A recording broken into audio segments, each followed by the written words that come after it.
नहीं आया।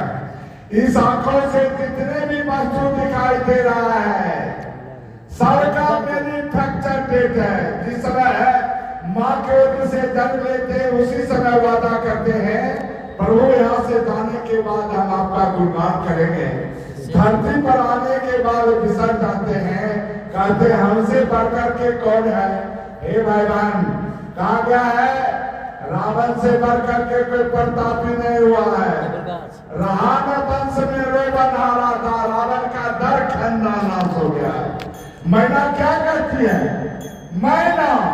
मैं कुछ नहीं हूँ, हम आप जो है हर हमेशा कहते हे महादेव अपने तामर अपन गुरु छियो तनी चलवा पर दया करियो, हमें अच्छे से कुछ होने चाहिए।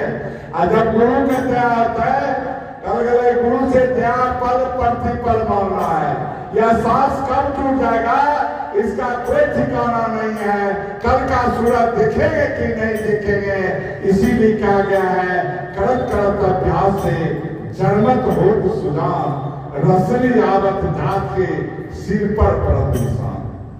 हे भगवान, जब कहा गया है अंत गति सोमति, जब आप वह महादेव का नाम लेते रहिएगा, दया दया सब कहे हे महादेव अपने तो दयालु छियो, अपने में दया करवे तो हमारा सा काम नहीं होता है। आप दया कीजिए जो हमसे आप अपना काम करवा लीजिए।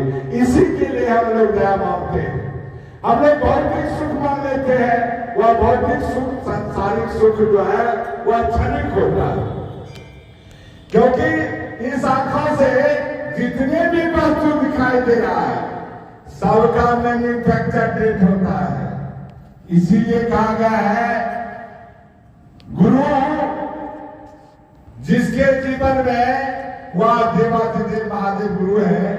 कहा गया तुम त्रिभुवन गुरु वेद बखाना, वेदों में लिखा हुआ है जो तीनों भुवन का मालिक है उनके बगैर किसी भी व्यक्ति का पल नहीं हिलता।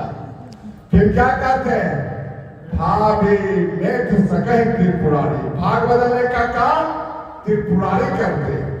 जब तक गुरु का दया है, जब तक सांस ले रहे हैं समझ जाइए ही गुरु की दया है, क्योंकि मानव जीवन में आए हैं। सांस जब तक सांस ले रहे हैं, हवा ले रहे हैं, छोड़ रहे हैं, समझ जाइए वो गुरु की दया है। जब सांस लेना बंद, शरीर सब के रूप में मुर्दा वही पड़ा रह जाएगा। इसीलिए कहा गया है सांस सांस में दया की याचना करें, गुरु को याद में रखें, क्योंकि जब आप